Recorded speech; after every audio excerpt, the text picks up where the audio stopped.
Mr. Bob Ryan, a journalist. Bob, how are you doing, sir? Hey, it's nice to see you again, Coop. I'm doing fine. Thank you very much. We're healthy and, everything's okay. Listen, we know you're busy, so let's get to it, right to the heart of it. Just I'm fine. Okay. Bob, tell us what it was growing up in Trenton, New Jersey, what it was like in your family. I didn't know how good it was until later on, in terms of the fact that the two things that I care most about outside of, real life and family, sports and music. And it turns out that Trenton was 45 minutes north of Philadelphia and 60 miles southwest of New York.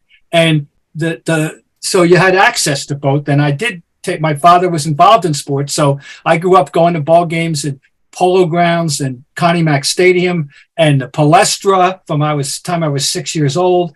And then did the coverage on television. Who knew? It was the television capital of America in the 50s. No one knew it because we got every channel in Philly and every channel in New York. Now, most people in most areas of America in the 50s got 3 channels, the network channels in their area, right? They got one for CBS, one for NBC, and one for ABC, and that's it.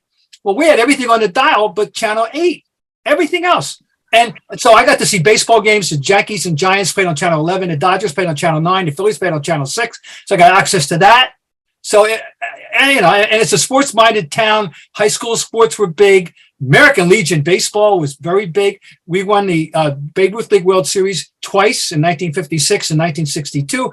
Yada, yada, yada. Okay, A. And then B, when rock and roll hit circa 1955, with Bill Haley in the comments and then Elvis and all that, we got the New York channels stations and the Philly stations. So you had the double dose of that. And for the final thing, we were an hour from the Jersey Shore. So it really was an excellent place to grow up. And I did, you don't know these things when you're a kid, you take everything for granted. It was only later on when I realized, boy, I was lucky. Hey, Bob, did you ever play any sports? Did you play any sports? I was a normal childhood, Little League baseball. I was an all-star. I'm a first baseman. First base? First base, that's a position for somebody who's slow with a bad arm. So they put him at first. I had good hands. This is underhand pitching or overhand pitching? No, this is the Little League. This is the baseball.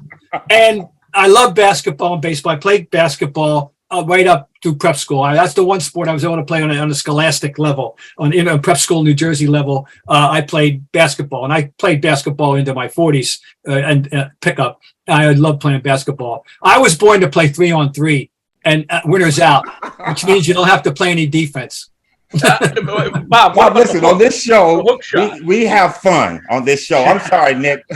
I had a hook and a jump hook. He had a sky hook. Oh, okay. I thought you were stuck because as we get older, our muscles don't move the right way. I had a hook, and also my idol in high school years, teenage years, was Nick Workman of Seton Hall, and Nick Workman was the master of shooting with his back to the basket. He had all the back. He was a 6'3" postman, and he had all this dipsy doodle stuff about. And I worked at hours. And when I played pickup ball, believe me, and my big thing was posting up. I think it's the most fun you can have, which is why I'm so sad about the fact that the NBA has gone over to 3-point madness and nobody posts up anymore. I'm with you. See another Kevin McHale. But anyway, so that was my level. I couldn't go any farther than that. I tried out when I went to Boston College in 1964. I did try out for the freshman team. Well, it just so happened that year they had 6 scholarship players and 2 other guys who turned down D1, well, it wasn't D1 then, it was called for University Division, scholarships because they wanted to play for Bob Cousy. So we had 8 level scholarships. So 75 of us tried out for the remaining 4 spots. And I made the first cut. That was my claim to fame. I didn't get cut first. I made the first cut, but I never made it. So that was the end of wearing a uniform. But I played pickup ball. Also, Coop, I refereed. I love refereeing. One year at BC, I refereed both the championship game of the day league and the night league. Well, Bob, you know what? You're better than me because I got cut on my high school team in the 9th grade. So listen, Bobby, jumping ahead real quick because I got one more question about high school. Were you a bully or did you get bullied? No, I would be the latter. I was far from a bully. I was a lover, not a fighter. No way. I was no. I'm never a tough guy. I never masqueraded as one either. Believe me. So, like you said, Bob, you graduated in '68 in history. Where did journalism come in? to this? It all began. I always had an affinity for writing, and I was good with words. And when I went to the prep school I went to, it was an opportunity to write extensively. I wrote for the school paper. I became the sports editor of the school paper, and all the courses that weren't mathematical science emphasized writing, history, English, even foreign language. When you learn French, which I loved, you wound up reading books and writing your tests. So anyway, I had an affinity for writing. And then I went to school at Boston College and worked for the school paper. I also did basketball broadcast play-by-play for 4 years. And that was fun. I love that. And I was long story short, I was offered an opportunity for an internship interview at the Boston Globe in the summer after I graduated. I got accepted, started there June 10th, 1968. And except for one little detour into television for about 17 months, I worked at the Globe until I retired in 2012. You're listening to Showtime with Coop. We got Bob Ryan in the house, man. And Bob, you know what? And I hate to say this because you're a Celtic lover. You're probably one of the best journalists that I enjoyed speaking with. We're at this stage of the show where I have a segment I call Coop's Lightning Round. I'm going to ask you 5 questions, 5 names, and you tell us as much or as little about the names, okay? Fair. First one, Tommy Heihnson. Tommy Heihnson was a very complicated and interesting man. Obviously a Hall of Fame player and an athlete. When he retired at age 30 due to bad knees. I mean, today, he would have been scoped. He's one of countless people who were born too soon in terms of medical advancement. Right? He's an all-time Hall of Fame player. Great. I can still see him with that hook shot from the corner and a line drive jump shot. He was famous for, Coop, because in high school, that the gym had a low ceiling.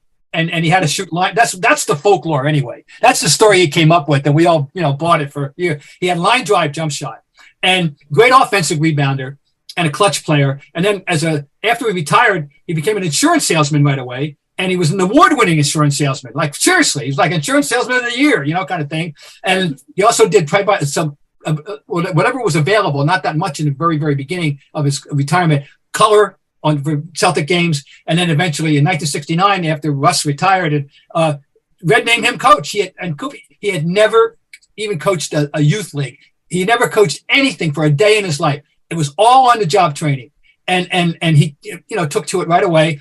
And of course, he had Red behind him. He had Red to lean on to help with some technical support. But Tommy had to learn how to coach on the job, and we had a up and down relationship. It was up to start. It's a long story, but it all ended great. No, I have one question. It was all said and done. We were friends the last 42 years of his life. I can tell you that. I can't believe I'm saying this because I love Tommy Heihnson. He actually made Michael Cooper a household name when he was doing the games on CBS by saying I was a good player. Go ahead, Nick. Michael Cooper. The whole generation, and it's a fascinating career. Obviously, he's in the Hall of Fame as a player and coach, one of the Aaron Phillip guys that for whom that's true. And he had a successful career as a broadcaster where he's a icon in Celtic fans. And he's very much missed around here. But, he if anybody's Mr. Celtic, it would be Tommy Heihnson, who obviously played and coached and broadcast starting in 1956 until he died in 2020. Bob, top 75, Heihnson, did you have him in yours when you voted? I honestly don't remember. No, seriously. I know he's not there. I don't know if I want to guess I didn't, but that's a hard call. It's a hard call. I voted. I was privileged to vote for the 50 and the 75, and it's an honor, but boy, it's a responsibility. And it's Coop. I wonder if he voted for Bob McAdoo in the top 50. I would tell you something. No, I'll hear the honest truth. I effed up. I thought I wanted my list 100 times. And after it was over and I submitted my ballot, I went, oh my God, I left him off. It was not intentional. I'm embarrassed. It's my biggest, 3-time MVP. If any city outside of Buffalo appreciated McAdoo, it was Boston because of the great rivalry we had with them in those days and his head-to-head with Cowens. And we know, I know how I'm embarrassed. So you expose me here, Nick. I'm going to probably, but I forgot to vote for Bob McAdoo. But I know McAdoo a lot. I felt, but what's good, he made it. And I don't say if he had not made it, I would have felt 10 times worse. He made it. So despite my screwing up, he made it, and he deserved to be on there. Well, I'm going to call you out again, Bob. Now that I know that you're doing all this voting and stuff, I need to be in the Hall of Fame. I'm going to pump myself. So I need your vote and get a word out there, okay? Second name, Bob, for you, Rick Mahorn. Rick Mahorn is a funny story attached to Rick Mahorn, the pride of Hampton Institute, and one of the Johnny Most, the announcers, Mr. McFilthy and McNasty when he played with Jeff in Baltimore. Rick Mahorn, he was a tough guy, to say the least, right? So he got thrown out of a game against the Celtics early in the game, and I asked Dow Garrettson if the referees have certain extra scrutiny on certain people, if they're, and he admitted it, yeah. And I think I even kind of admit that Mahorn was one of those people, that he was a recidivist, he was all right. So I write this, and to some degree I put it in my Sunday column that Mahorn, is one of those guys who gets extra scrutiny. The next time the Washington Bullets came to Boston in the first quarter, Mahorn committed a foul, and I used to sit. No, excuse me. At home, I sat next to the visiting bench so I could hear and see what was going on there, because on the road they would always put us next to our own bench, So I wanted to sit next to the visiting bench, which I did. So they called a foul. I forget who it was. Doesn't matter. On Rick. Gene Shue jumps up, turns around, points a finger in my face, said, "That's your fault, Bob Ryan. Your fault." Well, I was kind of proud of that, actually. There you go. Hey, man, fuck Rick Mahorn. Anyway, Red Auerbach. That's the next one. Red Auerbach. There's so many things to talk about Red. Red was I won't throw the word genius around, but whoever said, and it was of Red Auerbach, as somebody said, the rest of them are playing checkers. He's playing chess. And he's one of the people about whom they said. Obviously an NBA pioneer, was there from day one in 1946. It was the right coach for the right guy. Not everybody would have appealed to Bill Russell, frankly. I think they would have mishandled Bill Russell and not understood what his game was all about, not appreciated the person he was, might have tried to, but Red did instinctively, and Red and Russell appreciated it. The interesting thing about Coop, he's a guy, he did not treat, this was not Vince Lombardi. He did not treat them all the same. He had different rules and a way of approach different people. He approached Cousy one way, he coached Sharman another way. He coached Heihnson was the designated yeller. He yelled at Heihnson when he wanted Russell to do something. He yelled at Heihnson. Tommy got it. See, he knew Tommy would understand. That was his role. Tommy, we used to joke about this all the time. I just give you a funny. He had a sense of humor, Red. People that yeah. And one day he says to me, "Who's the greatest sixth man of all time?" I said, "Well, Havlicek." "No." "Well, Ramsey?" "No." I went, "Red, I have no idea who he's talking about." He said, "Chinky Shapiro." I said, "Who's Chinky Shapiro?" He said, He was the timer in Rochester."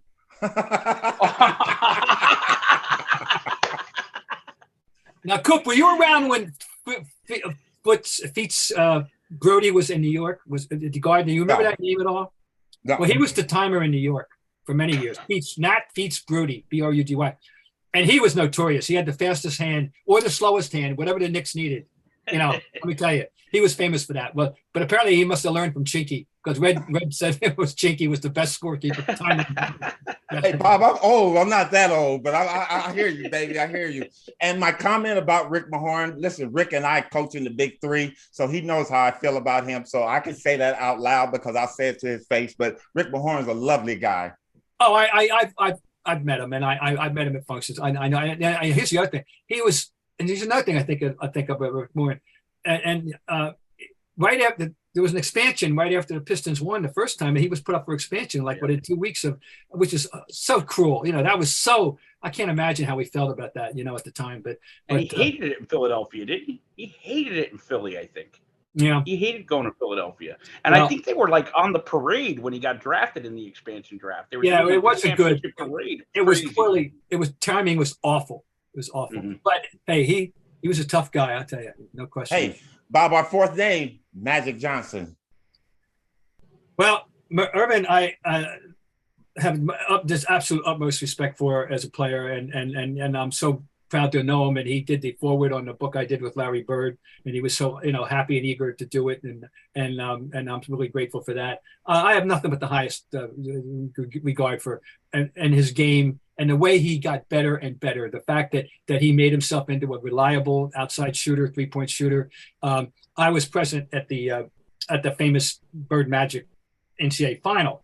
And what I remember about, in addition to that, not the game, I remember them into the semifinal game more in terms of the logistics of it. And that was that I think he went into that tournament wanting to show the pros, the scouts, that he could shoot. And he took a lot of outside shots in the semis against Penn. And I think he wanted to show them that he could shoot, and he did. He made those shots. But I mean, what can you say? I can still see him going coast to coast. When I think of certain people going coast to coast, I think of him. I think of Charles, naturally, Barkley, but Magic. I mean, Magic at his peak, doing that ball and of course, let's get to it. The greatest individual game I've ever seen a player play, and count me among those who believe that Game 6 in Philadelphia, 1970. The 20-year-old Magic Johnson, 42 points, 15 rebounds, 7 assists, literally playing at one time or another, all 5, spots, and technically, and it was, talk about clutch. I can tell you this: after Kareem got hurt in Game 5, and we knew he wasn't going to make the trip to Philly. And so Game 7 is going to be back in LA. We totally assumed we were going back to LA. The only thing we were talking about in the media was where we're going to go for dinner when we get back to LA after Game 6. And Magic comes up and plays that game. Plus, I'm going to throw this one out. However, the greatest tidbit of that game is the sneakiest, quietest 37 points anyone ever scored by Jamal Wilkes. Everybody forgets that, Bob. Everybody. 37 points. Yeah. Just very quietly, very, very unobtrusively. Bob, the last name on this list, you obviously know who I'm going to ask you about, but the reason why I put these two together, because I say this, in the 70s, and you can talk a little bit more about it later on, but in the 70s, basketball was just kind of like ho-hum and all drum. Larry Bird and Magic Johnson changed this game, and they made it exciting. They made their players be accountable for their actions on the court. Tell us about Larry Bird. Well, and passing, the fact that the thing that they both did best, they did other things, but the thing they both did best was pass. So that certainly starts with in Larry's case as well. He lived passing. They came along, and the league was so lucky. Not only did they come along the same year, but they came along in the franchises where they were, which were had a little history back, from the 60s naturally, and you were able to. They both went to the right place, in a sense, and that was made it exponentially better. And they respected each other so much on the court. Didn't really get to know each other well until midway through the career. So, but and then of course they became very friendly and still are to this day. But Larry, look, so many things I can say about Larry on the court. I'm going to throw this one out at you, Coop, and you and we'll get to you and Larry. I'll get to you and Larry. And my belief is that nobody in the history of the game ever accomplished more with the ball in his hands less than Larry Bird. I mean, the difference, when I look at LeBron today, now the two greatest passing forwards of all time are Larry and LeBron. I mean, Rick Barry will be yelling, and what about me? All right, fine. But those are my answers, okay? But LeBron, first of all, he's not he's a queen on the chessboard, but as a forward, he has the ball all the time. And he should. We don't argue with that. He don't need a point guard. You got LeBron. But Larry was, hey, who knows better than you? Larry was thinking 2 steps ahead, about what he was going to do the ball before he got it. He could see who was where he had a picture in his head of where everybody was. And he had limited touches to get the assist that he got, as opposed to any other passing forward you want to name. And that's the most amazing thing to me is what he accomplished with the ball in his hands, as infrequently as it really was. Now, as the man who guarded him better than anybody else, which Larry Bird will be the first person to tell the world, what's your feeling about that? Did you feel that he always had the ball, or did you? Because one reason he didn't when they played the Lakers is that you were keeping him from getting the ball. Well, that was your job. People always ask me, who's the hardest player I've ever had to guard? And there was Michael Jordan, George Gervin, the late, great Mike Mitchell. I mean, so many players. I always say Larry Bird, and I say this for the reason because with Larry, okay, say if you're guarding Michael, when Michael passed the basketball, he kind of hung on his shorts and he sit off to the side. With Larry, when he passed the basketball is when he became more dangerous. He was either setting a pick, coming off a pick, catching the ball, passing the ball. So he was the one you always had to stay attentive to the whole 24 seconds of that offensive play for the Celtics. And you know what? Oh, he's going to get an offensive rebound. He was going to do something to help his team have the best chance of scoring at that point. So I always say it's him. So I'm with you, Bob. He didn't need the basketball to affect the game. Obviously, he was great with the basketball, but he did so many of setting good picks for people. And who else can you say that about to that degree? Nobody. I remember when Michael was on his ascendancy and Larry and Magic ruled, and here comes Michael, and then Michael eventually became the guy. We all know that. I said there's one thing I just want to tell you folks. I said there's one thing that I saw Larry Bird. Now this is the gospel truth, verifiable. One night in Phoenix, they were losing big time at the half, and they come out in the third quarter, and Larry did not take a shot, but dominated the game. He had 7 assists in the third quarter, and they came back and won the game. And that's example of the thing. He could affect the game without taking a shot more than Michael could never do that. Never. Michael had to have the ball. I mean, to do it, had to have it, and had to. And I'm not going to. I won't. I'll leave Magic on. I'll let you address this aspect of it for Magic, but for Larry, it was amazing, and no one to the degree that Larry Bird did it affected the game more without even having the ball with his hands or taking or at least not taking a shot. You know what, Bob? I was friends with Dennis Johnson. You know, we grew up here in California and all that. And Dennis, he told me this one story. We were playing, I guess it was in 84, 85, one of the series. But Casey Jones was drawing up a play. And Larry was kind of like watching. And then finally Larry said, hey, coach, give me the fucking ball till everybody get out the way. I love that story because that's dominance there. That's some shit only great ones say and do. Yeah, he would feel comfortable doing that. And you know, you wouldn't take offense. Yeah.